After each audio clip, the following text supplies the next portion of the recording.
If you have been keeping up with Pearlsteins, and who isn't, you know that for Janie and me, this summer has been the best. Really, really the best. Kinayan Hara, the best. On the first full day of summer, we celebrated Samara and Jordan's wedding. What a day of total celebration. And then in the later summer, we celebrated Jordana and Jenna's wedding, another day of infinite joy. And in between, Janie and I spent 3 weeks in Jerusalem. Summers don't get much better. Janie and I had not been in Israel since the summer of 2008. In 6 years, I came to accept that chapter of our lives had concluded. And I accepted it with a certain equanimity. Instead of leaving for Jerusalem in July, we spent weekends at the shore, or as Janie always calls it as a New Yorker, at the beach. And I thought, Dayenu, for that I was grateful. I try to live according to the title of a book I read in high school and a song sung by Lynn Anderson, I never promised you a rose garden. No one ever promised us a life of roses without the thorns. Look, Janie and I have been to Israel many more times than most. And for most of Jewish history, our people could only dream of one day standing and reaching the Holy Land. One night last fall, in the early fall, as part of a larger conversation, Janie told me that she wanted to go to Israel. We talked, and I promised Janie that we would do everything we could to see if that could be possible. We would have to meet with different doctors to see if they would sign off, and before that, we would have to tell the girls. Here I expected some realistic, stiff opposition to the tune of, are you out of your minds? I didn't quite know how to present it. I didn't really have any great plan, no strategy. So we were all together for Thanksgiving weekend, and it was Friday night. The meal was over. All the kids were in the gathering room. Janie and I were upstairs. And I kind of whispered downstairs, asking them if they would come up in about 10 minutes. There was something we wanted to tell them. Well, again, I had no strategy. I never planned it this way. But by the time they came up 10 minutes later, they were in a visible, overwhelming panic, thinking whatever could possibly be the worst thing we had to tell them. So I said, we're thinking about going to Israel this summer. And they went, great! Wow, that's terrific! Best thing we ever heard! And they went into high gear, thinking about their own contacts in Israel, who could help facilitate our trip. Then we went to see Janie's doctors. They were equally enthusiastic. They didn't quite say, great, terrific, but, they were happy to hear it. They were really happy.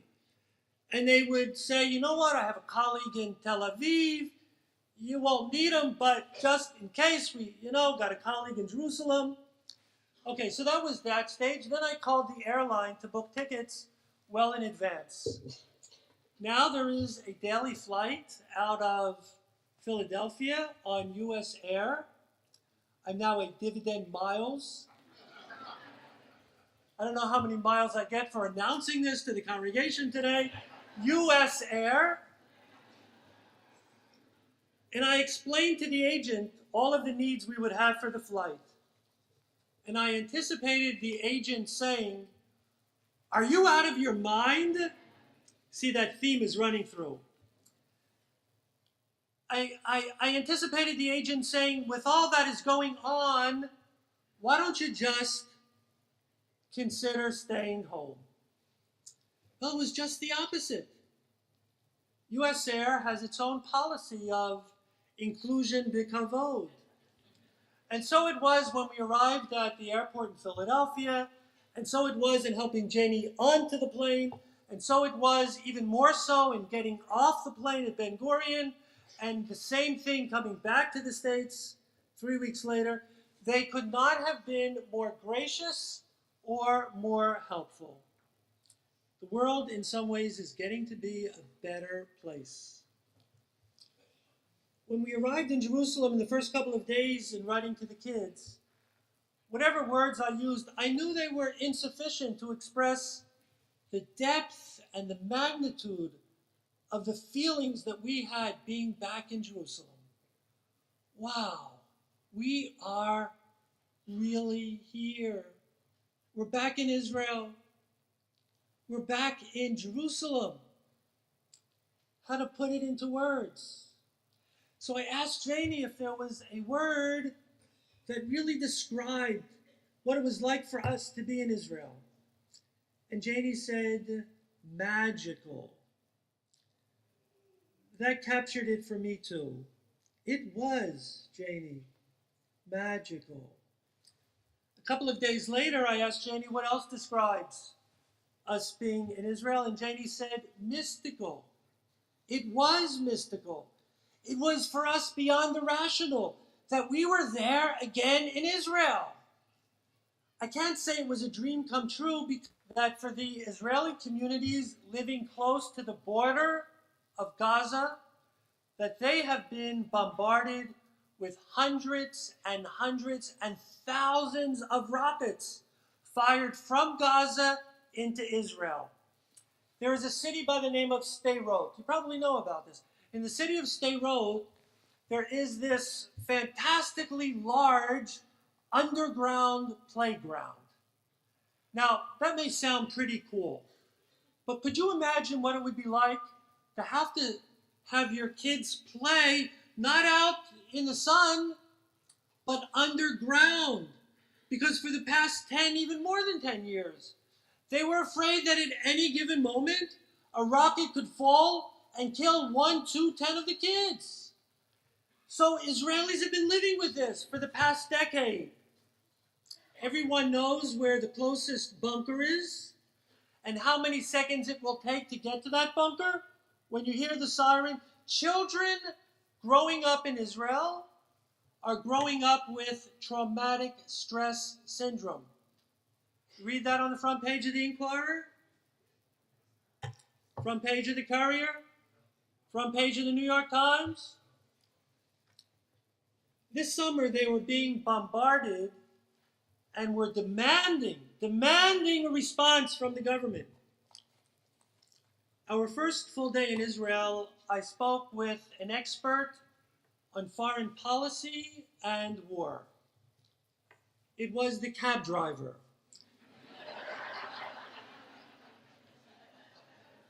Taking me to get my rental car at the car agency on King David Street. In Israel, everybody's an expert, you know? You know the story of Chaim Weizmann when he visited the White House? He said to Mr. Truman, he said, Mr. President, he said, I know you have a tough job here. You are the president of 250 million Americans. He said, but I am the president of 4 million presidents.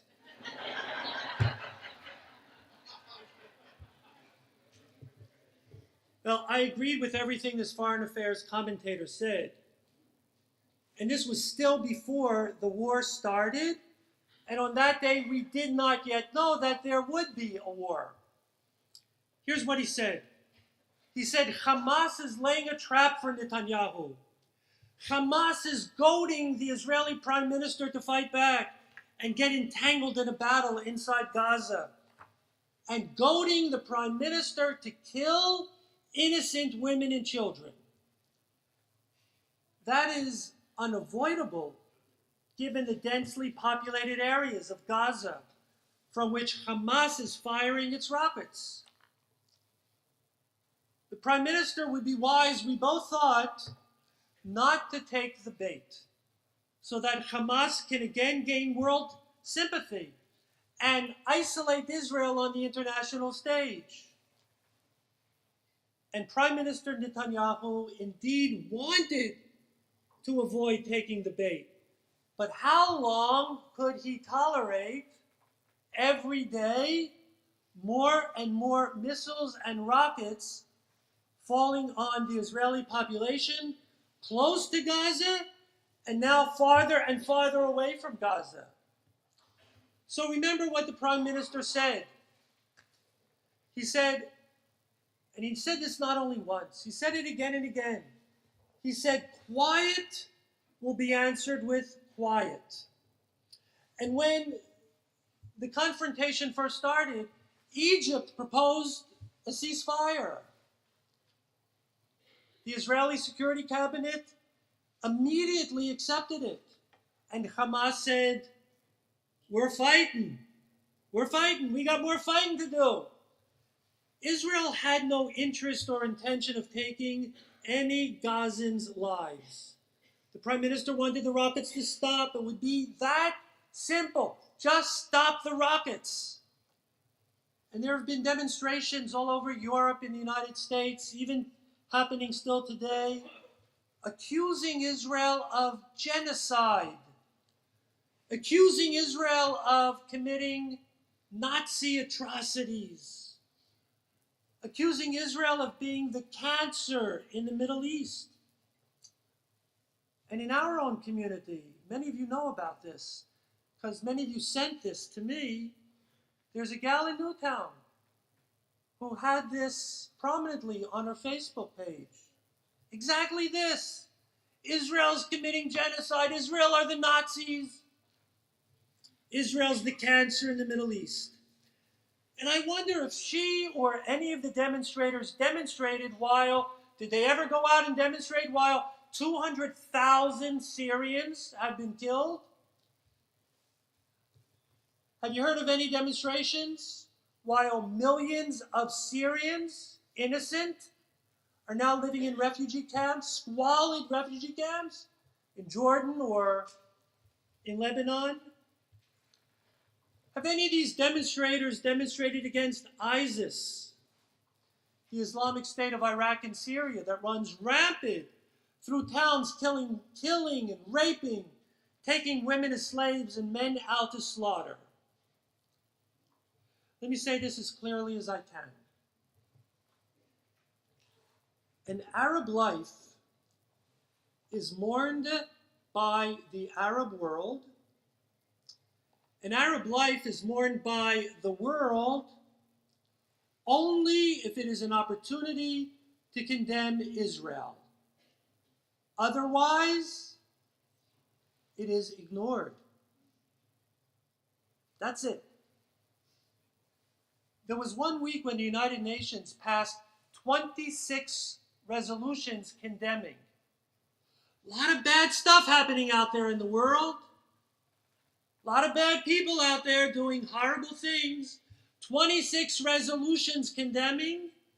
22 of the resolutions were condemning Israel.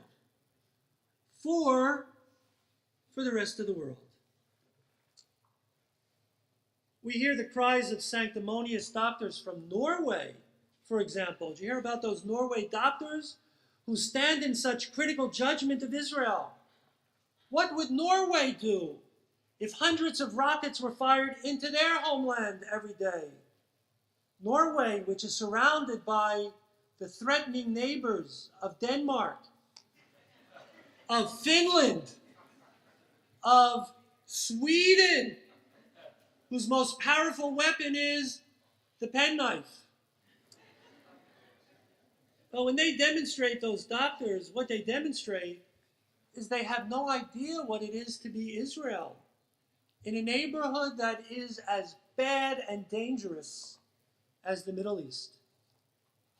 But the war started, and the ground offensive to destroy the Hamas tunnels began, and lives were being lost. Our magical and mystical gave way to the mournful realities of war. Every day, more Israeli soldiers were killed.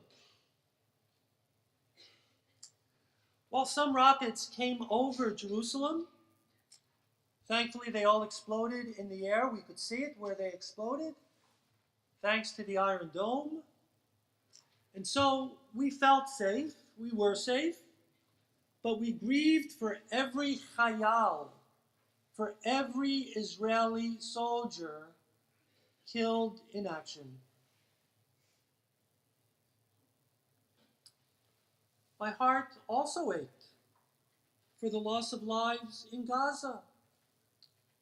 Not for the Hamas terrorists, not for a moment, but for innocent children and women and men. Did a family of 19 have to be wiped out in one blast? Did a UN school serving as a safe zone have to be attacked once and twice? And those children walking on the beach, did they have to die on that beach? If I can be so bold, I would like to have a detailed explanation for each and every one of these lives lost. I'm afraid that we'll never know. The fact is that Hamas puts these lives, innocent lives of women, children, and men, Hamas puts these lives right out there for the express purpose of being killed. But that doesn't mean that anyone else has the right to take those innocent lives unless it is unavoidable. Unavoidable in war and unavoidable in achieving your goals in that war. I know those deaths were unintentional. Those deaths were unintentional by Israel. Unintentional. I want to know that they were unavoidable. The first day of the final ceasefire that's been holding, Alan Dershowitz was interviewed on Israeli television. Alan Dershowitz, amongst his other great accomplishments, professor at Harvard, you can go on and on and on. We recall one evening him being here right at Ohev Shalom. He sat on the bima with our past president, Hal Barrow. They had a fascinating discussion between them. So Alan Dershowitz said like this. Dershowitz said, any good lawyer, including himself, would have no problem defending Israel in a fair and just international court. The only problem is finding that fair and just international court. It can be easily shown how Hamas purposely jeopardized the lives of its own civilians. It fires rockets to heavily populated areas in Tel Aviv and Jerusalem, reaching as far north as Haifa, almost on the northern border of Israel. And they're all launched from heavily populated areas in Gaza. Israel responds to the rocket fire exactly where the rockets are fired. Yes, in heavily populated areas. Then Dershowitz made such an interesting point. You know, here's what happened. What other army in the world does this? Before Israel was going to hit any place in Gaza, they would first drop flyers saying, we're going to drop bombs right here. Get out of the way, right? And then after that, just to like give another reminder, they would drop first a light bomb that would not explode, but would kind of like land on the roof, make a bit of a thud, meaning we're here. Get away. We don't want your lives. We're coming after those rocket launchers. And Hamas would say to their own citizens, don't leave. Your job here, your purpose here is to fight the enemy. And when they were relocated, where were they relocated to? They could have been relocated, couldn't they, in non-populated areas away from the action where there were no rocket launchers? They would have been safe there. But where were they relocated? They were relocated in a United Nations school where there were rocket launchers, right? You know, they got them just where they wanted them. Israel was bombarded. They knew exactly which rocket launcher. Israel responds, and Hamas has its people just where they wanted. Now, that's the point that Dershowitz made in that interview that day. And he was talking from a position not only as a supporter of Israel, but as an expert on law and international law. For Hamas, their human shields are their human sacrifices to win international support, and it works. Israel has built shelters to protect its citizens. Hamas has built tunnels to attack Israel. Hamas has built shelters for its top terrorists, while innocent civilians were told to stay in their homes, as I said, and fight the enemy. As a result of these acts, where do you think Hamas now stands on the Arab street? How do you think the average Palestinian reacts to Hamas? Hamas goaded the prime minister into a war, is responsible for so much of Gaza being destroyed, looks like Dresden after the war. Clear that they put their own citizens out there to be killed. Where do you think Hamas stands now? Hamas has grown unbelievably in popularity on the Arab street. And if there were a free election held tomorrow on the West Bank, Hamas would win.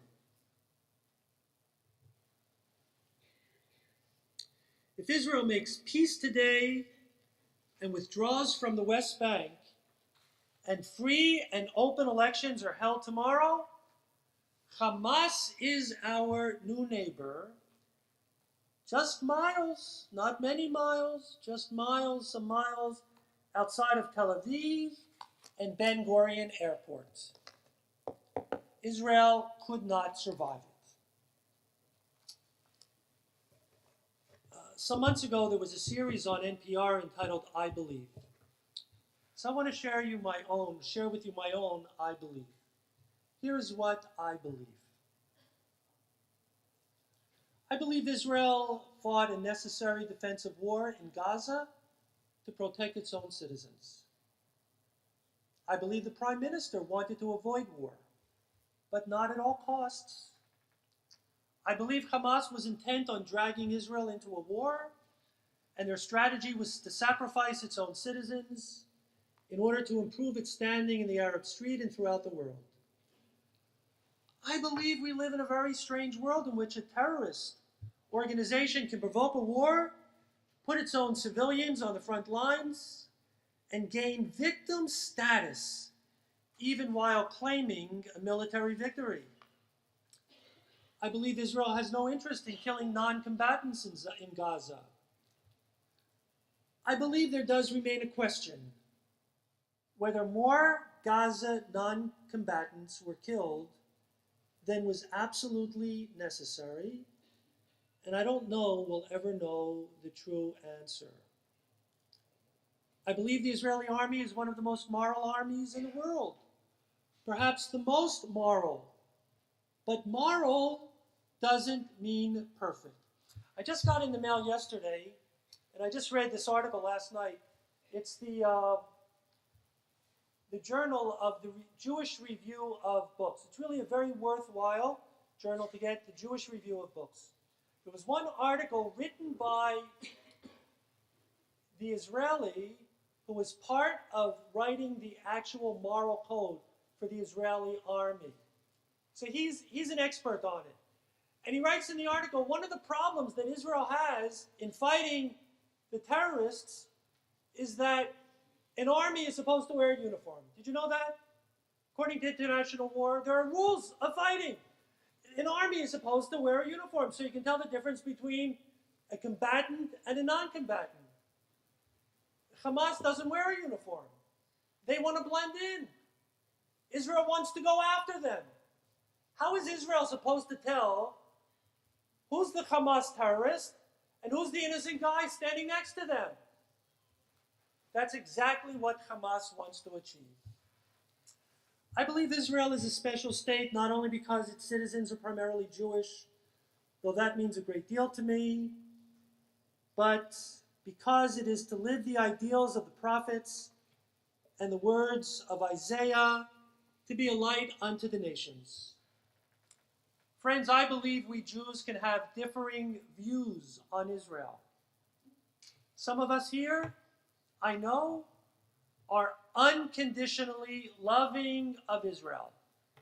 Whatever Israel does, Israel can do no wrong. Anyone has the right to that stance. I know there are others, got to be here, they're throughout America, who are very critical of Israel. Well, why not?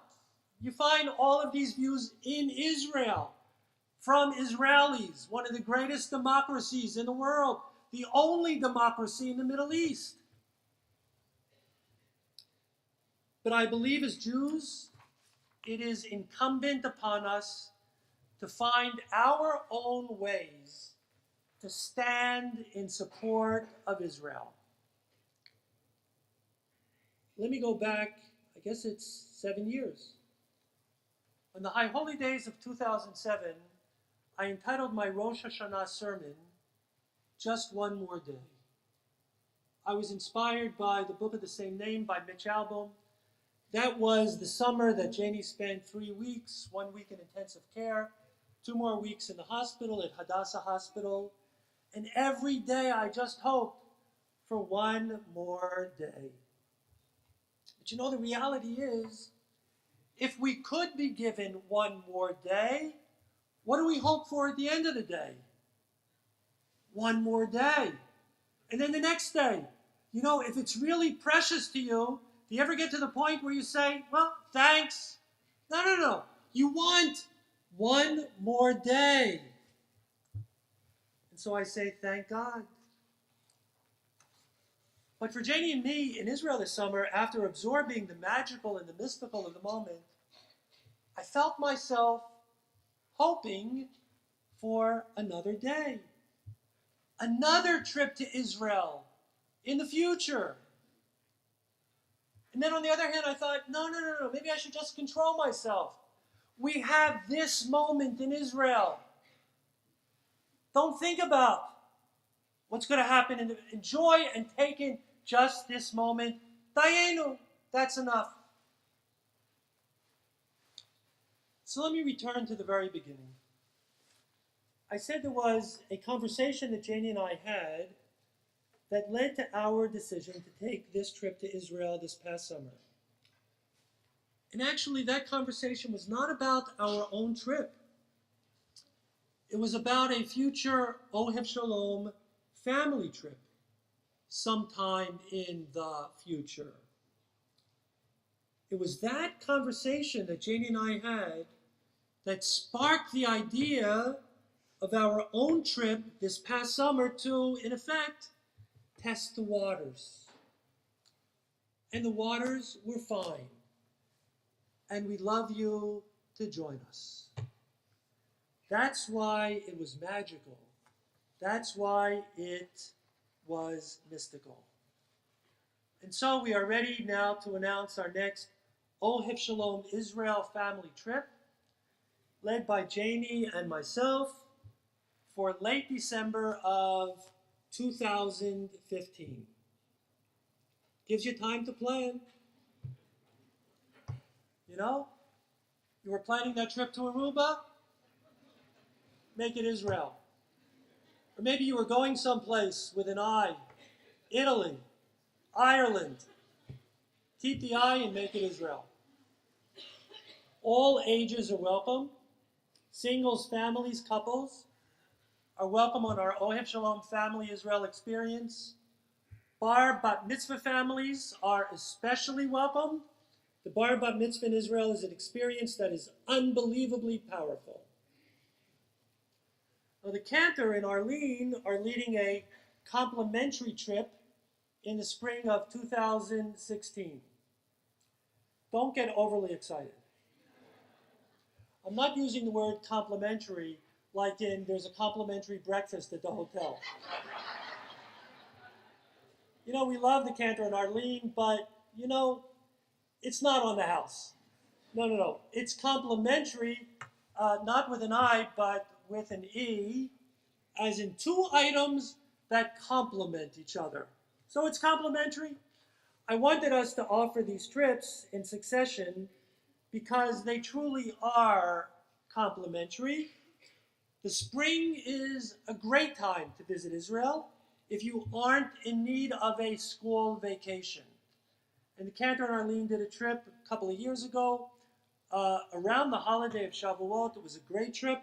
I know that a number are already just waiting to go back. Others want to join it.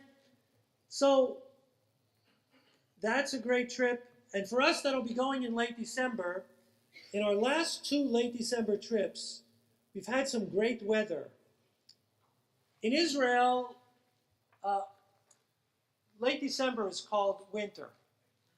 And it's very funny for us to watch Jerusalemites walking around with a heavy winter coat and boots on, because for us, late December in Israel is really like late October, November. And if you go down south a little bit to the Negev, when you go down to Masada, it's really like a beautiful September day. Not this September day, but a beautiful September day. It's beautiful on the inside. I've heard recently 2 stories of young people on birthright trips. 10 days in Israel that changed their lives. And for you, 10 days in Israel can do just that. If it's your first trip, second trip, third trip, it can be magical and mystical for you. Israel needs us, and we need Israel. So I'd like to conclude with a prayer. This prayer that was composed by the chief rabbinate of Israel. This prayer for our beloved state of Israel.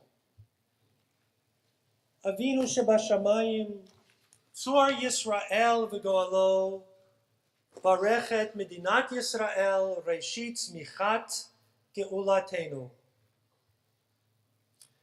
Loving parent in heaven, rock and redeemer of Israel, bless the state of Israel, which marks the dawn of our redemption. Defend her with your mercy, and spread over her your shelter of peace. Send your light and your truth to its leaders, ministers, and advisors, and guide them with your good counsel. Strengthen the hands of the defenders of our Holy Land, crown them with victory, grant peace in the land and eternal happiness to its inhabitants. And visit all our brothers and sisters of the house of Israel in all the lands where they are scattered, and bring them rapidly to Zion, your city, and to Jerusalem, where your name lives. Dedicate our hearts to love and worship you, and to observe your Torah. May all the inhabitants of the universe say, the God of Israel is sovereign. He reigns over all. And together we say, Amen. Friends, there's an old saying, before I begin speaking, I'd just like to say a few words. Now that I've finished speaking, I'd like to just say a few words. Those of you sitting in the back, could you hear me at all? No, while I was speaking. I'm done speaking now. Could you hear me? Good. No, because, you know the word, I use it often because it keeps happening. You know the word aftsuluchas? So, I have a microphone here. So I pulled it off to try to get the cantor's attention before, and I left it hanging like this. So I was missing it the whole time that I was speaking, right? But I have another microphone up here, but it's not as good as this microphone. So anyhow, when I went to look down at the prayer, I saw the microphone hanging there. Aft Saluchas. I've been working 2 months on the sermon, and my microphone is hanging down like this.